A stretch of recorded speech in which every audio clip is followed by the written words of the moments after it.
Olá, meu nome é Pamela Souza, sou benzedeira, neta e bisneta tataraneta de benzedeiras, sou facilitadora e fundadora da escola de benzimento que se chama Florescer Bento, que tem como sede o município de Santo André. E esse vídeo é um oferecimento da Prefeitura do município de Santo André.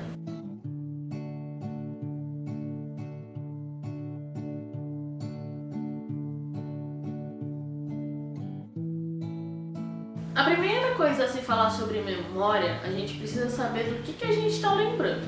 Então, a primeira coisa é pontuar o que é benzimento. O benzimento, ele é uma técnica de egrégora completamente independente que tem como objetivo equilibrar desequilíbrios. E o que é um desequilíbrio? Desequilíbrio é tudo que está em desconformidade com a sua criação. Então, por exemplo, um dia Deus, ou a fonte criadora da sua crença, parou tudo que estava fazendo e projetou a nossa cabeça humana. Ele ou ela não parou e falou assim, vou criar uma cabeça humana para doer. Não, criou a nossa cabeça para várias outras coisas, para pensar, para refletir, para, enfim, fazer conexão neural, mas não para doer, não é o objetivo doer.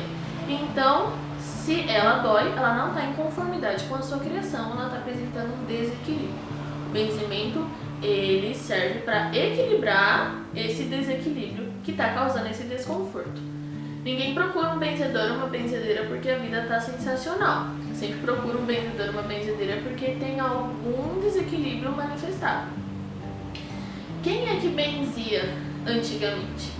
Aqui no Brasil, quem benzia antigamente eram majoritariamente as mulheres. Por que as mulheres?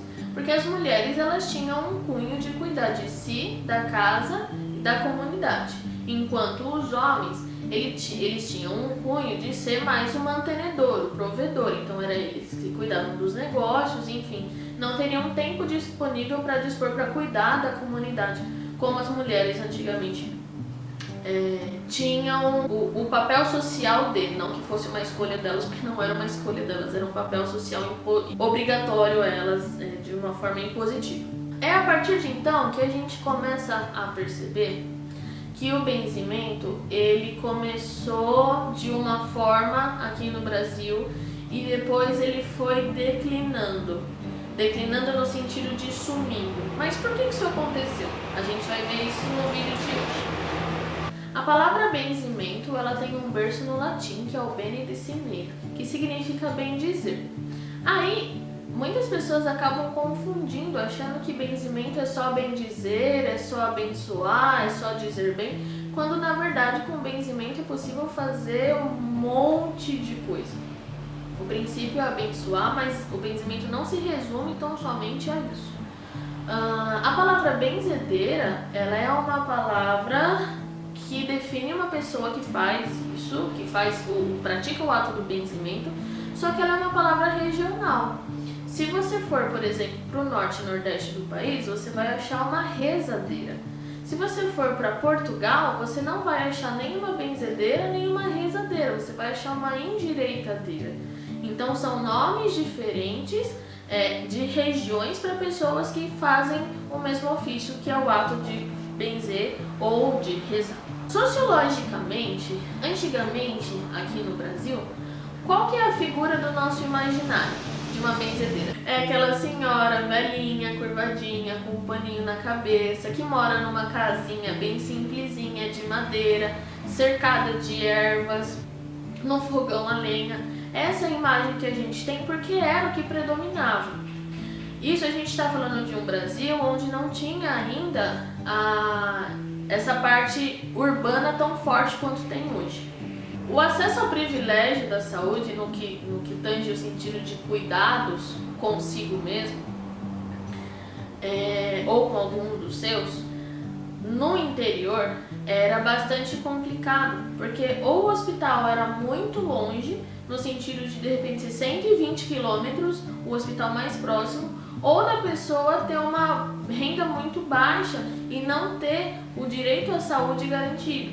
Quem é que cuidavam dessas pessoas? Cuidavam dessas pessoas os rezadores, os benzedores e também os curadores. Qual que é a diferença de um benzedor e de um curador? O benzedor benze. O curador é o que domina mais de um tipo de técnica, como por exemplo a vaporização, o sacudimento, o bate-folha e também o benzimento. O cataplasma, a garrafada. E aí, quando a pessoa precisava de um auxílio, a pessoa relatando, ele passava o que era melhor dentro do entendimento dele. Quando a gente entra num movimento mais urbano, a gente muda completamente o nosso ritmo de vida, onde a partir de então, entrando dentro de um sistema, que é o nosso sistema atual, que é o sistema capitalista, tempo é dinheiro. Então, a gente precisa entrar num ritmo frenético de trabalhar mais, a gente entra num ritmo frenético de fazer mais coisas, começa a se distanciar do contato humano, que era um contato humano que era muito frequente. A minha bisavó, por exemplo, moravam toda a minha família, todos pertinho um do outro, era muito comum um portãozinho baixo, a comadre e o compadre indo tomar cafezinho no fim da tarde, contando como foi a vida. Hoje a gente não tem mais esse tempo.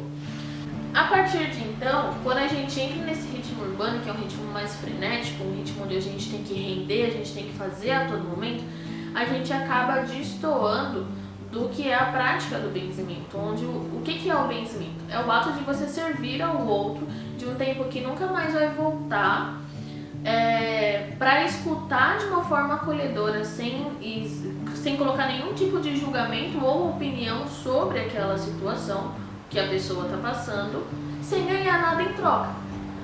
Esse ato fica completamente incompatível com o modelo de vida que a gente está vivendo atualmente no meio urbano. A partir de então, começa-se um movimento de individualização do ser humano, principalmente com a ferramenta que a gente tanto usa, mas acaba mal usando, que é a ferramenta da internet. Quando a internet ela surge nos anos 90, começa-se um movimento com a gente como humano, de individualização do ser humano. Então cada um passa a ter o seu celular, depois cada um passa a ter o seu Orkut, o seu Facebook, a sua rede social, o seu Instagram. Cada um então passa a ter a sua realidade virtual, que não é uma realidade. A partir de então, a gente começa a ver principalmente um reflexo na bibliografia do benzimento, no lançamento de livros sobre benzimento, que começa a fazer o seguinte: quanto mais vai crescendo o uso dessa ferramenta, o mau uso dessa ferramenta, mais vai declinando tanto assuntos sobre benzimento quanto publicações de livros sobre benzimento. Por quê? Porque são extremos opostos. O benzimento, ele é o ato de você servir ao outro, e esse movimento de individualização do ser humano é o oposto um do outro.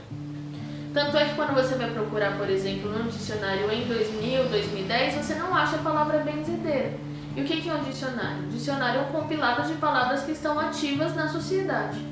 Você não ouve falar sobre benzimento, você não ouve falar sobre benzedeiras. A partir de então, começa a ter consequências. Começa esse movimento de individualização do ser humano, que vai contra a essência do próprio ser humano, que a gente foi criado para viver em bando, a gente foi criado para aprender com o outro. A gente está vendo a consequência disso no meio pandêmico, com o distanciamento e isolamento. Começam a surgir doenças como depressão, ansiedade, síndrome do pânico, crise de ansiedade, coisas que quando você vai procurar em rezas de livros do século passado, você não encontra essas doenças. Quando a gente vê que deu ruim no meio do caminho, esse movimento de individualização deu ruim, a gente volta a buscar o primeiro referencial que a gente tem na nossa mente, de um acolhimento, de um não julgamento, sem um interesse financeiro por trás, que é o quê? Uma benzedeira. A partir de então, em 2015, o benzimento começa a ressurgir, e hoje a hashtag benzimento, pelo menos a última vez que eu vi no Instagram, tinha 23 mil compartilhamentos. Muitas coisas levaram ao enfraquecimento dessa arte, mas eu vou citar para vocês algumas delas, que foi a intolerância religiosa, o preconceito religioso, a desvalidação, uma memória de medo que existe por um crime, que é o crime de curandeirismo, a individualização, esse movimento de individualização do ser humano, a represália, a forma como lidavam com isso antigamente, no sentido de acreditavam que se você de repente conseguia falar com o outro lado, seja rezando, seja benzendo, entendiam isso como algum tipo de loucura, isso era vergonhoso para a família. As tradições familiares, principalmente tradições familiares, que são no sentido de passagens muito rígidas, obviamente que elas precisam ser honradas e lembradas, mas acabou com que isso também contribuísse para que o benzimento tivesse uma baixa. Com a forma como a gente lida com o nosso corpo hoje. Hoje, por exemplo, a gente tem alguma dor, a gente já corre de repente para algum remédio, ao invés de buscar a causa daquela dor. Lembrando que benzimento não exclui tratamento médico, principalmente se alguma coisa no nosso corpo físico a gente precisa e deve sim buscar um médico. Junto com isso, vieram algumas políticas que falam sobre o benzimento. O benzimento atualmente ele é reconhecido pelas PICs, das práticas integrativas complementares. Ele está na 3ª resolução, ele entra. Tem uma lei, que é a Lei 1401 de 2010, que é uma lei do município de Rebouças, no Paraná, que é uma lei que dá uma carteirinha que garante, né, que as benzedeiras sejam reconhecidas como agente de saúde. Tem uma lei que surgiu recentemente, esse ano, que é a Lei Chiquinha Ferreira, do governo do Rio Grande do Norte, que institui que o Estado garanta que as benzedeiras do Rio Grande do Norte agora são reconhecidas como patrimônio cultural imaterial. O benzimento ele foi reconhecido em 2000 pelo IPHAN, que é o Instituto de Patrimônio Histórico e Artístico Nacional. Pela Lei Aldir Blanc, a avó Francisca, ela foi instituída como mestra de cultura, então começou a ter um reconhecimento. Ela é da Chapada dos Guimarães. Teve uma dissertação que foi da Thaisa, que foi premiada sobre benzimento.